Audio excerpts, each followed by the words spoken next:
Buenos días para todos y todas las que están ingresando a la clase de Ciencias Sociales. Em, pues el día de hoy es un poco hacer un repaso acerca de lo que de lo que hemos em, tocado ya anteriormente. Hay una cosa importante y es que voy a hacer el llamado a lista, entonces, por favor, ustedes como solamente pueden chatear conmigo, entonces ustedes coloquen su nombre, ¿sí? Entonces, coloquen su nombre para ir llevando el control de la asistencia. ¿Listo? Eh, Reitero, pues buenas tardes. Hoy vamos a ver un poco de historia. Entonces, permítame un momento, voy a hacer la presentación.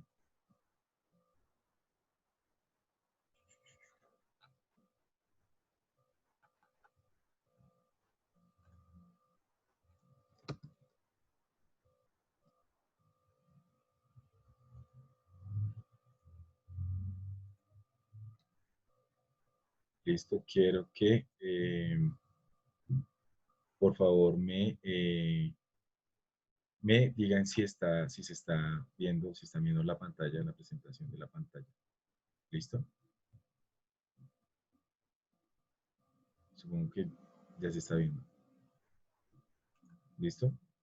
Bueno, entonces, para iniciar esto, nosotros ya, digamos, a modo de repaso, eh, pues hemos visto que hemos visto la edad antigua y la edad media, pues de una manera muy rápida, ¿cierto? Pero pues digamos, la idea con esto es eh, como tener algunos conceptos claros y una división clara digamos, del proceso histórico, o bueno, de cómo los historiadores han abordado la historia o la han delimitado, ¿cierto? También ahí yo hice ya les había comentado a ustedes que esta delimitación es una cuestión eh, arbitraria, porque pues esto corresponde a una forma de organizar los hechos en la historia, ¿cierto? La historia es la forma de ir organizando diferentes hechos. Esto no quiso decir, o sea, no quiere decir que las personas o los habitantes, los pueblos y demás que hayan vivido en ese momento, pues hayan dicho, no, estamos en la edad antigua, no, estamos en la edad media, sino que es una cuestión de la historiografía, ¿sí? De la forma de organizar la historia. Entonces, tenemos aquí una pequeña línea del tiempo que nos muestra desde la aparición del ser humano hasta pues digamos, la contemporaneidad. Se supone que nosotros estamos en la edad contemporánea, ¿sí? Lo que vivimos es la contemporaneidad. Pues habrá que ver en el futuro cómo podemos ubicar los hechos que han ocurrido en esta época. Eh, Me imagino que muchos historiadores tendrán en cuenta lo de la pandemia, y si llega a haber algún cambio en términos económicos y políticos dado por ello, pues seguramente va a haber una transformación, digamos, una forma de concebir el mundo en adelante. ¿Listo? Reitero a las personas que van entrando, coloquen su nombre en el chat para poder llevar el listado de la asistencia. ¿Listo? Entonces, tenemos la aparición del hombre hace 2 millones de años antes de Cristo. ¿Sí? Aquí podemos ubicar a Cristo, aquí en esta parte de la edad antigua, como el año cero para nosotros. Y pues digamos que aquí hay unas características que configuran lo que sea la prehistoria, ¿sí? En las cuales pues ya sabemos, hay algunas que son el uso de herramientas y demás. Entonces, para ir dinamizando esta clase, quiero que ustedes me respondan en el chat algunas de las características que encuentran en la edad antigua, o que se encuentra en la edad antigua, en la prehistoria, perdón, que va del 3000 antes de Cristo hasta el 2 millones antes de Cristo. Aquí hay algo importante y es el salto de la edad antigua, que es como la inversión de la escritura, y él aparece en grandes estructuras en términos de arquitectónicos, ¿cierto? Entonces ya veíamos nosotros que grandes civilizaciones como los egipcios, los griegos, los romanos, pues no, la caída del Imperio Romano no es parte de la prehistoria, ¿sí? De hecho, la caída del Imperio Romano, mírenlo aquí, y da un poco el paso a lo que va a ser la Edad Media, que es la que estamos viendo. Entonces, esa no es una característica de la prehistoria. Fíjense en esto, o sea, aquí hay una bandita que les muestra. Esta es la prehistoria, esta es la Edad Antigua, Edad Media, Moderna y Contemporánea. Entonces, hay hechos que marcan eso, o sea, como la Edad Antigua digamos, un hecho importante es la invención de la escritura, ¿cierto? Esta es la escritura de diferentes formas, ¿no? Otra cosa que es importante para la historia, y ya se los había dicho y espero lo tengan en cuenta, es que no es homogénea. O sea, no ocurre en todos los lugares al mismo tiempo, ¿cierto? Sino ocurre de una manera dispar. En, o sea, ocurre en unos sitios y en otros no. Por ejemplo, en digamos, mientras antes de la llegada de los españoles a América, pues las comunidades indígenas en Mesoamérica y en América, en Sudamérica, pues tenían unas formas de relacionarse y unas costumbres que podrían verse como arcaicas, ¿sí? O atrasadas entre comillas para los europeos, pero pues que ya tenían pero pues para ellos había un desarrollo propio, ¿cierto? Entonces eso no implica que sea homogéneo en todos lados, ¿cierto? Es como en esta época. En esta época el desarrollo económico no es homogéneo en todos lados. O sea, aquí hay capitalismo en todo lado, pero no todos los países son capitalistas, o sea, no son completamente capitalistas o tienen una producción homogénea, ¿sí? Es diferente. Entonces la historia hay que verla de esa manera, ¿sí? De una manera como no homogénea, heterogénea, ¿listo? Entonces, vemos aquí la invención de la escritura que al paso de la edad antigua, aquí van a ocurrir, digamos, todo el desarrollo del pensamiento filosófico griego y romano, que se va a dar hasta la caída del Imperio Romano, y aquí en la Edad Media va a haber, pues, ¿qué es lo que estamos viendo? Que van a haber todas unas transformaciones en las características de las poblaciones en términos de la filosofía y en términos de la ciencia. ¿Listo? La Edad Moderna, que es la que nos antecede, que es la irrupción o la génesis de grandes pensadores, de las ciencias, de del pensamiento filosófico que aún pues es predominante, de la invención de las máquinas, de la revolución industrial y demás, que veremos en adelante, y la edad contemporánea, que es la consolidación de los estados, la consolidación de las revoluciones políticas e industriales, la era espacial y demás. Entonces, digamos como que para que ustedes se ubiquen nuevamente en donde estamos. ¿Listo? Ahora, características que tenemos de la prehistoria. Nomadismo. Entonces, ninguno me respondió las características de la prehistoria. Ninguno. Solamente Gisette lo intentó diciendo que la caída del Imperio Romano, pero no es así. De la prehistoria, o sea, de esta parte de acá. ¿Sí? Esas características. ¿Qué caracteriza eso? Ahí están los dibujitos, de hecho. Entonces, organizaciones tribales, nomadismo, creación de herramientas por medio de la piedra, luego por medio del hierro, sí, por medio de los diferentes metales, del cobre, y va a haber después la organización de sociedades. Primero va a ser tribales, ¿sí? Tribus, agrupaciones de personas. Luego van a dar, pues, sociedades un poco más grandes, que va a ser estas sociedades griegas, romanas, los chinos, los egipcios, los sumerios y demás, sí, ellos van a comenzar, digamos, eso fue parte de la construcción tribal por muchos años. Va a haber una economía, o sea, la economía no como la conocemos ahora, de una compra de bienes y servicios, sino como un intercambio de recursos, ¿sí? Dependiendo, pues, la producción que tengan, ya hay una agricultura, entonces ya se cultiva ya se utiliza la tierra para el cultivo porque ya tienen herramientas para hacerlo, se domestican los animales y demás. Entonces, esas son las características prehistóricas, es como lo básico, ¿sí? Aquí tenemos una imagen en la cual podemos observar como la evolución. Bueno, supongo que habrá personas aquí que sean creyentes, pues o practiquen alguna religión, como otras personas que pueden ser ateos o agnósticos. Bueno, el punto es que hay una teoría que es evolutiva que bien dice que los seres humanos hemos pasado por millones de años evolutivos desde el simio, ¿sí?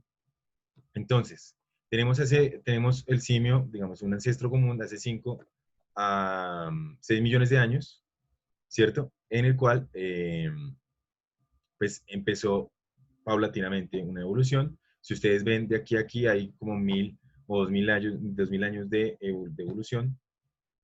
Pues, van a haber muchas transformaciones en términos físicos y en términos morfológicos, ¿cierto? Entonces, eso es lo que caracteriza la evolución, no solamente en los seres humanos, sino en la mayoría de los animales, ¿cierto? Entonces, hay unas, dependiendo de las condiciones geográficas y las condiciones, el condicionamiento físico que se tenga, pues estos animales empezaron a evolucionar hasta lo que hoy conocemos, según la teoría evolutiva. Esta evolución no fue individual, sino fue colectiva, o sea, se evolucionaba por medio de la comunidad con los otros animales, con el simil, la misma especie, por así decirlo. Entonces aquí vemos que hay una transformación en términos físicos que, bueno, se va poniendo más erguido, o sea, más, va enderezando, por decirlo así, la espalda, pues del caminar en 4 patas a caminar en 2.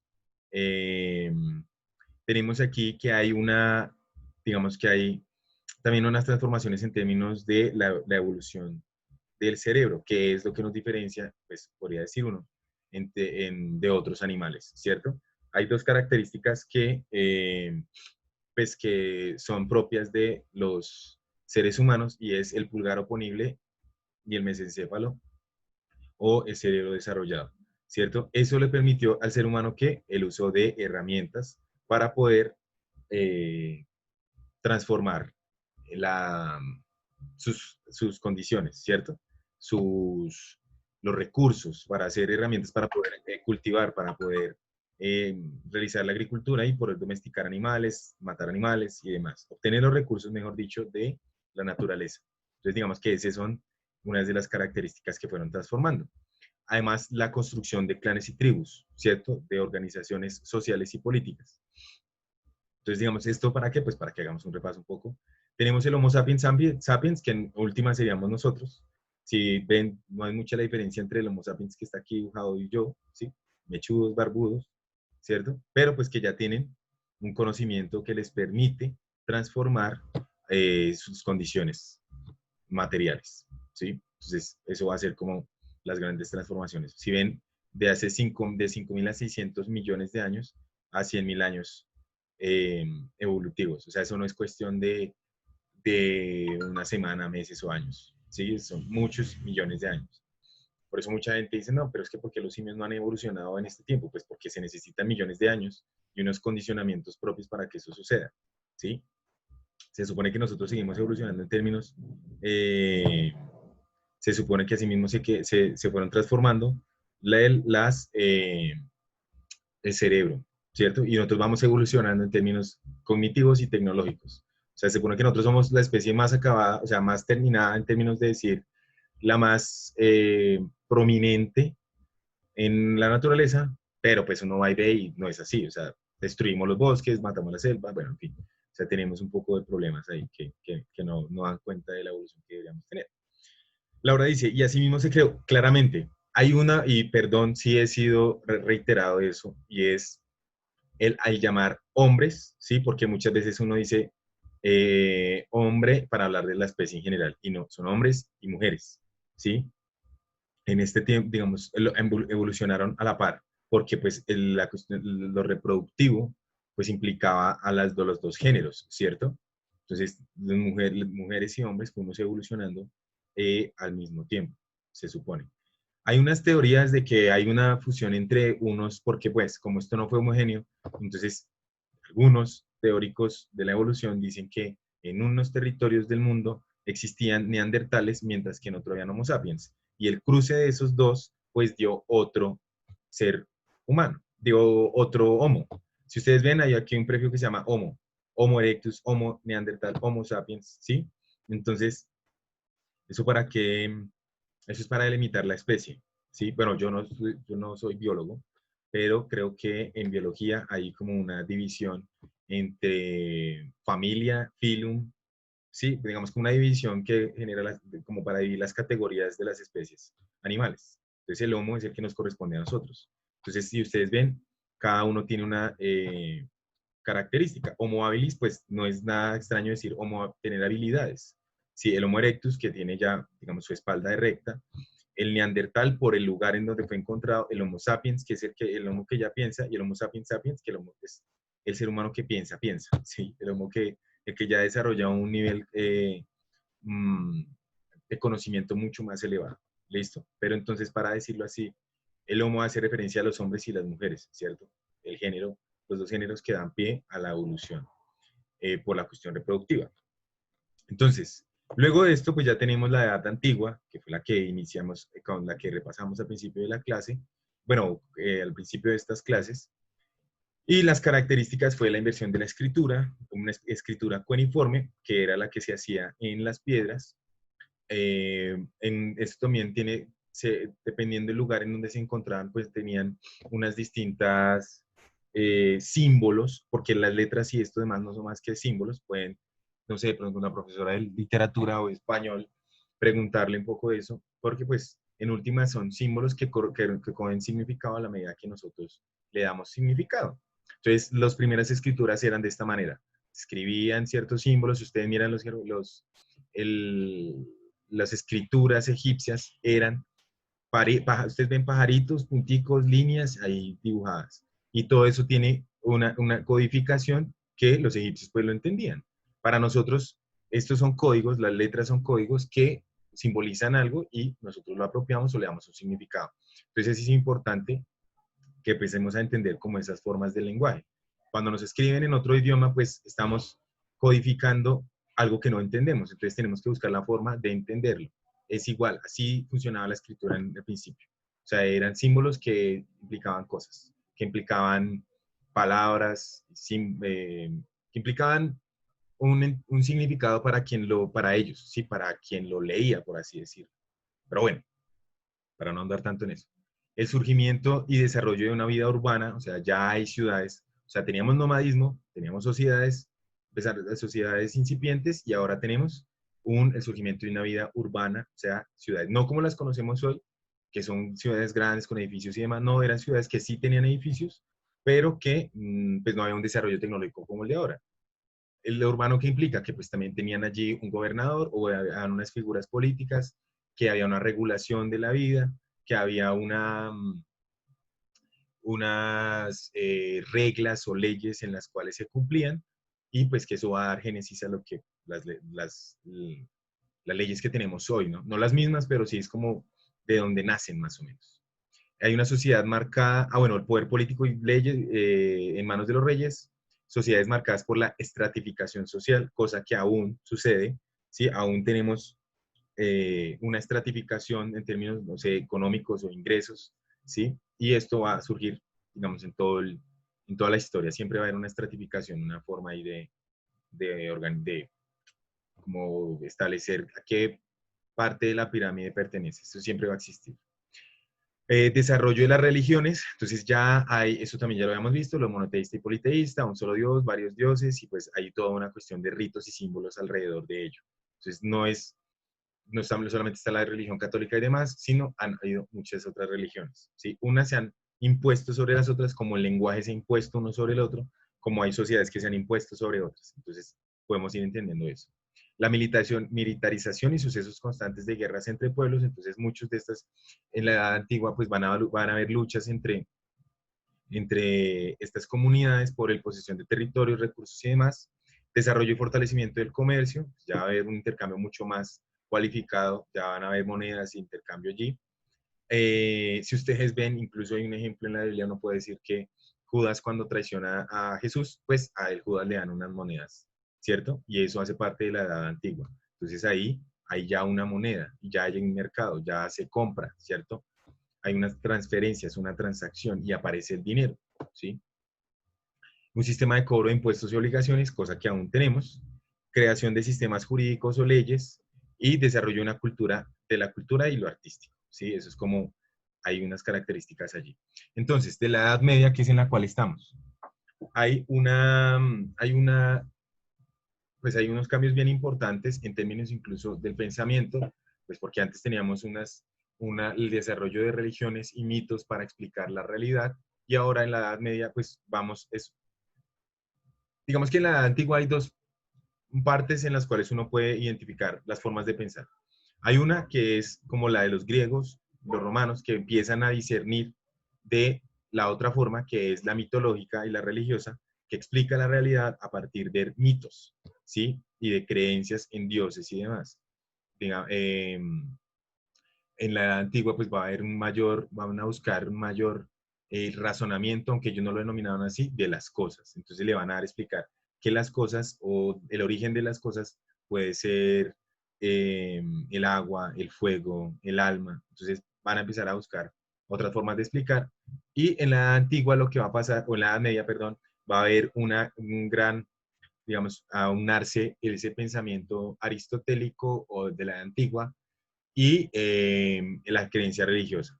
Entonces, digamos que allí toda la filosofía y, pues, digamos, de la misma forma, las instituciones sociales se van a formar a partir de la iglesia y del pensamiento teológico, ¿sí? Entonces, allí va a haber unas monarquías que van a estar marcadas y legitimadas por la iglesia, por el conocimiento teológico. Entonces, quiero que ustedes me respondan esta pregunta en el chat. Y es a qué hago referencia cuando hablo de teología. ¿Sí? ¿Qué es la teología? Y, eh, ¿Y cuál es la relación con la monarquía? Eso se los expliqué en la clase anterior. Entonces, quiero que me expliquen pero pues no todos al tiempo, ¿no? Ninguno ha escrito. Nadie ha escrito absolutamente nada, no ha participado en nada. Entonces, quiero que me respondan qué es teología. Seguramente, a ver, vamos a ver a alguien en que esté conectado, yo le pregunto. Pues para que esto se haga un poco más participativo. A ver, mmm, Jeremy Valencia, que yo veo ahí que está conectado. Entonces, Jeremy, por favor, respóndeme esa pregunta. Cuando digo teología, ¿a qué hago referencia? Bueno, ya alguien respondió, Nicolás respondió, pero estoy llamando a Jeremy. ¿Sí? Supongo que muchos también están ahí como conectados y haciendo otras cosas. Entonces, bueno, Jeremy ya respondió. Ciencia que trata de Dios y el conocimiento del ser humano tiene sobre él. Bueno, bien. Nicolás había respondido, la teología es toda la referencia referente a las religiones. Entonces, teos viene de Dios, Dios, ¿sí? Entonces, los teólogos se encargan de estudiar a Dios y, pues, de alguna manera darle sentido. Entonces, aquí en la Edad Media va a ser muy fuerte esto y se va a desarrollar la filosofía escolástica, ¿sí? Que lo que van a hacer es tratar desde la filosofía de explicar la existencia de un Dios. ¿Para qué? Para de alguna manera argumentar y legitimar todo el orden social que hay, ¿sí? Entonces aquí hay una organización política monárquica y feudal que se basa en unas instituciones religiosas muy fuertes. En particular, en Europa va a existir, pues digamos, el papado, ¿sí? Como esa herencia de San Pedro y de la creencia cristiana, y se va a expandir por toda Europa, ¿sí? Ya les había comentado que allí hay unas guerras, que allí hay todas unas disputas por los territorios y demás, y por la creencia religiosa, ¿sí? O sea, van a tratar de buscar eliminar todas las creencias que son paganas, ¿sí? O herejes, o sea, que van en contra de ese Dios occidental o Dios cristiano. ¿Listo? Hay una posición inalterable de la iglesia o de la religión cristiana católica. Hay un desarrollo del arte y la cultura, pero pues todo se va a enfocar a eso. Entonces vamos a ver frescos o, bueno, pinturas que son mostrando la divinidad de Dios, los ángeles, la Virgen, todo esto. ¿Sí? Hay un surgimiento de los gremios, entonces están los artesanos, van a estar los militares, eh, la clase burguesa o, bueno, los comerciantes, entonces van a surgir allí. La mujer tiene un rol social que está mucho más relegado a pues las cuestiones domésticas. Entonces aquí esto se va a llamar, bueno, antes de esto, podríamos rastrear como el patriarcalismo en las instituciones, o sea, instituciones que van a estar van a estar orientadas por hombres. Y si ustedes ven, no hemos hablado ni siquiera en primer matriarcado. Pues matriarcado es donde mandan los hombres, por así decirlo, pues también desde la teoría feminista, ¿no? Y el matriarcado, pues es donde las mujeres son las que llevan como el orden de las cosas, ¿sí? En las comunidades indígenas podrían hay matriarcados, ¿no? Las mujeres eran como las que de alguna manera organizaban la vida social o la vida de su comunidad. Estos son patriarcados. Y el rol de las mujeres allí era un rol doméstico, un rol de la crianza de los hijos y un rol de la reproducción. Desde la edad antigua vemos eso, ¿sí? La mujer era digamos, el género que pues, cuidaba o que tenía los hijos, por así decirlo.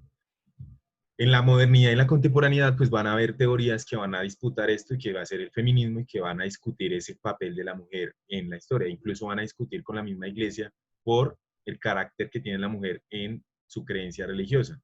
Entonces uno puede ver pedazos de la Biblia donde dice que la mujer, si no es virgen antes de casarse, pues debe ser apedreada, que la mujer tiene que servir al hombre, que la mujer sí. Desde que dijeron que era un pedazo, la sacaron de una costilla de Adán, pues ya vemos que hay como una sumisión de la mujer al hombre. Entonces aquí empezamos también a discutir en términos de las ideas estas creencias o estas tradiciones culturales que las tenemos aún. Si nosotros nos preguntamos quiénes son las que cocinan en la casa, pues van a ser sus mamás, sus esposas, ¿sí? Sus novias, bueno. Entonces, para que también se cuestionen esto, para eso es la historia, ¿no? Para también cuestionarnos nuestra realidad. Gisette dice, la teología da los términos teos y logos del griego, que significa estudio de los dioses, entre los intereses de las religiones. Así es, muy bien. Otra característica de la Edad Media, las guerras por religión, la Inquisición y las persecuciones religiosas. Tal cual yo, eh, tal cual yo les comentaba, hay aquí digamos, como está basado fundamentalmente en la religiosidad y en el catolicismo, pues van a haber aquí unas guerras religiosas, que es la que vamos a ver a continuación, que son las cruzadas. Pues también hay un desarrollo mínimo de la, de la medicina, pero pues también como la medicina era cuestionada por pensar o por sus conocimientos religiosos, les decían que esto era parte o hereje, ¿sí?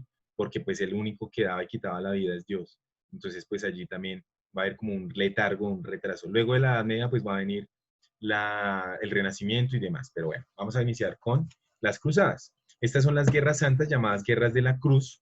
¿Por qué? Porque ellos lo que buscaban era pues expandir su creencia católica religiosa a otros territorios que ya no eran solamente Europa, sino ya era Medio Oriente, ¿sí?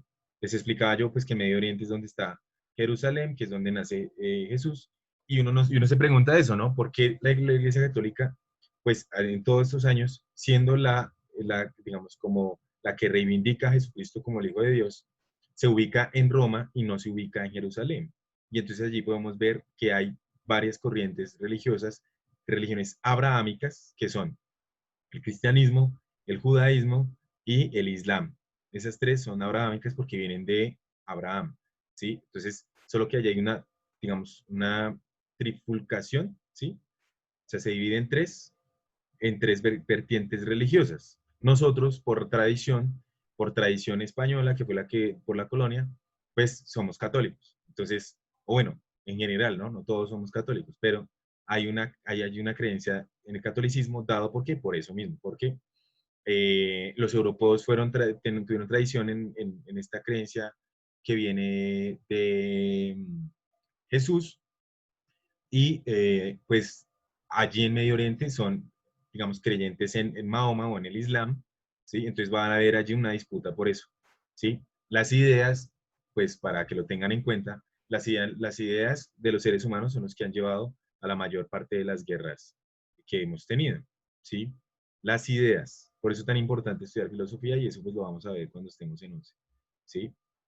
Porque, pues, digamos, estas creencias en Dios y demás, pues, en últimas son ideas, son búsquedas, son ideas mitológicas para explicar fenómenos naturales o fenómenos sociales. Pero bueno, Entonces estas llamadas son llamadas guerras santas o guerras de la cruz que emprendieron los cristianos para conquistar pues Tierra Santa, cosa que ya había dicho, que se hallaba bajo el dominio de los musulmanes, que son los practicantes del Islam, y se desarrolla entre el 1095 y 1270, 200 años, finalizó más o menos 200 años antes, 2 siglos antes de que se emprendiera la búsqueda de las Indias y llegaron a América Latina. ¿Sí?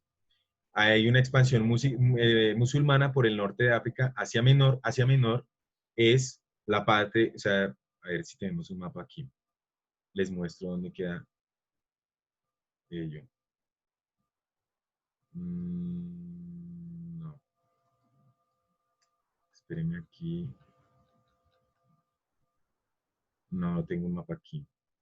Pero bueno, la próxima clase les explicaré, les mostraré más o menos dónde quedan eh, geográficamente el, pues digamos, dónde ocurrió esto, ¿sí? Asia Menor, entonces África, conocemos África como la botica que queda abajo de Europa, entonces entre el norte de África, ¿sí? Lo que es Egipto, eh, Marruecos, bueno, Sierra Leona, pero esta parte musulmana se ubica más que todo en esa parte egipcia, y va a estar ahí con Arabia, lo que hoy llamamos, lo que hoy es Israel, pero que fue Palestina o es Palestina, Siria, Irak, Irán, todo eso es Asia Menor. Asia Mayor ya es China, Mongolia, Pakistán, India, ¿cierto? Entonces, los musulmanes se van a ubicar en esta parte de Asia Menor y se van a expandir hacia el norte de África, van a llegar hacia España y van a intentar subir hacia Europa. Entonces, pues Europa, España ya es Europa, ¿no? El crecimiento de la población en Europa, a partir, hay un crecimiento en Europa a partir del siglo XI que provocó la escasez de alimento y problemas sociales de pobreza y vandalismo, cosa que sucede siempre que hay un aumento de la población, una bajos ingresos o bajos recursos. Hay un incremento de la actividad comercial, donde son los señores feudales querían nuevas tierras para obtener mayores ganancias. Entonces aquí vemos que desde esta siempre ha existido la importancia de colonizar nuevos territorios para poder solventar, pues digamos, el territorio propio, por así decirlo. Entonces, vamos a ver, en la Primera Guerra Mundial se da por eso, porque hay unas colonias que se tienen de esa época colonial del siglo XV y XVI, eh, se van a pelear por las colonias en África, los países europeos, ¿cierto? Y pues digamos, en este momento tenemos problemas, o sea, el problema ahora entre China y Estados Unidos es justamente eso. ¿Quién es el que va a imperar en el mundo? ¿Sí? ¿Quiénes son los que van a dominar este tipo de cosas? Solo que ahorita ya no se hace por medio de la espada o por medio de la guerra, sino se hace por medios diplomáticos y políticos, pero que también tienen implicaciones en términos bélicos. ¿Sí? Por eso ISIS y todo esto, ISIS, o sea, eso que llamamos del Estado, eso que llaman el Estado Islámico, es también un poco producto de toda esta historia, ¿sí? Porque los europeos siempre han buscado de alguna manera colonizar o ocupar los espacios de Asia Menor, ¿sí? El Medio Oriente. Y allí hay unos choques culturales tremendos, que son estos que estamos hablando en términos de lo religioso, pero en términos, eso también da la forma en que concibe el mundo.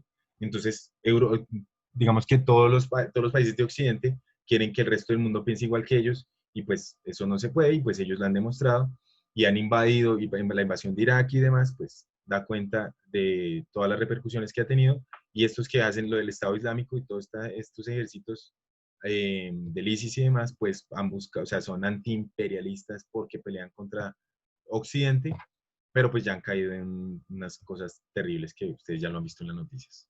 Pero bueno, entonces esta es como la indumentaria de los cruzados. Como ven, pues la cruz está bien marcada allí. Hay unas películas que se han hecho en torno a esto, como En busca del cáliz sagrado, ya no recuerdo cómo se llama, ¿no? Una copa que se dice que es la que utilizó Jesús para en la última cena. Bueno, hay un poco de mitos que se tejen alrededor de toda esta organización cruzada. A partir del siglo XII se dieron profundos cambios en Europa. El comercio en la Edad Media es uno de ellos. Hay una economía rural cerrada propia de la época feudal y que se fue transformando gradualmente en una economía abierta y comercial. ¿Sí? Sabemos que antes eran los feudos, antes eran las organizaciones económicas mucho más cerradas y ahora esto se va a expandir y se va a abrir. Por ende, pues necesitan mayores territorios para poder expandirlo. Hay una industria, mercados y el dinero recobran la importancia. Hay un renacimiento comercial, tengan en cuenta eso, renacimiento comercial más no intelectual y científico, que llegó el auge en el siglo XIII. Esto se dio fundamentalmente a estas causas.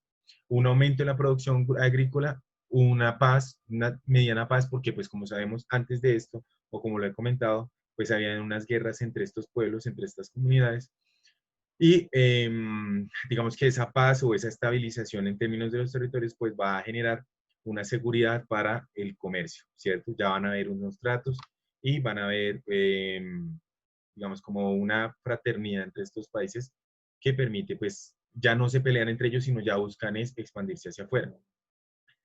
Esta estabilidad, bueno, siempre que hay estabilidad, y esto es una cuestión demográfica, siempre que hay estabilidad y recursos, pues la población tiende a crecer, ¿sí? Porque pues hay unas condiciones dadas para eso.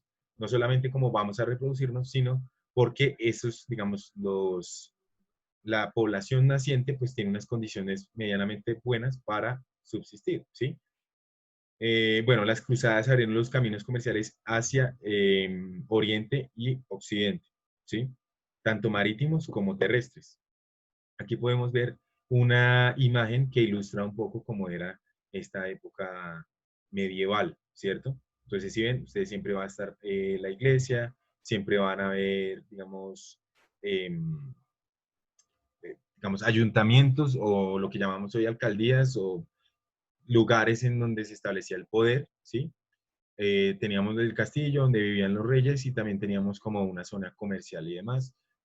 Digamos en la periferia, o sea, en la parte de afuera de estas ciudades, pues se ubicaba la gente pobre y demás. Y los comerciantes, muchos empezaron a ocupar otras ciudades que se llamarán burgos y por eso la palabra burguesía, ¿sí?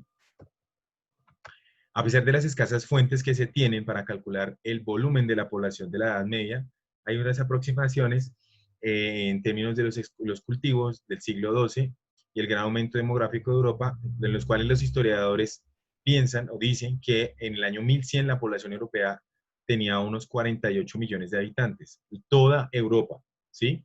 Igual, si nos volvemos a ver, a comparar en términos geográficos, la dimensión, Europa no es más grande que Sudamérica, Europa es mucho más pequeña. Colombia es mucho más grande que España, que Francia, que Alemania, ¿sí? Entonces, tampoco es que Europa sea muy grande, pero toda la población europea en el siglo XII era de 48 millones de habitantes, o sea, casi la población que tiene Colombia en estos momentos. En el año 1200 pasó a 61 millones de habitantes y en el 1300 se fue más allá de 73 millones de habitantes, ¿sí? Entonces vemos que en 3 siglos hay un aumento de casi 30 millones de habitantes, ¿sí? Eso se da también por las condiciones que ya habíamos mencionado. Este aumento demográfico exige un mayor grado de desarrollo y demás, pues por lo mismo, entre más personas, más habitantes, pues más necesidades, más recursos los cuales se necesitan. Bueno, para no terminar, para que no se cierre esto hablando, pues la próxima clase retomaremos aquí y pues ahondaremos en el tema de la clase, de la sesión. Les deseo un buen día, espero que hayan tenido, que se haya sido de agrado esta clase y pues mientras tanto si quieren pues puedo resolver algunas preguntas que tengan, que puedan hacer en el chat. Les reitero que más allá de las guías y que se dejan para el trabajo, es importante que ustedes también investiguen y lean, ¿sí? Hay muchas fuentes de esto y son temas muy fáciles de comprender, los siglos y demás, y son bien útiles para lo que ustedes, bueno, digamos, si ustedes pretenden presentar el ICFES o algún examen para la universidad y demás, estos temas siempre van a salir allí y es siempre importante como tener esos datos. ¿Listo? Entonces, no sé si tienen alguna otra pregunta o tienen preguntas y si no, nos veremos en la próxima clase en 8 días, ¿vale?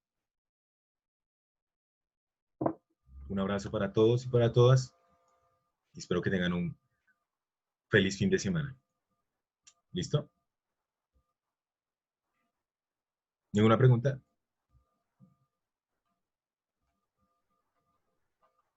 La participación en clase también se cuenta. ¿Oyeron?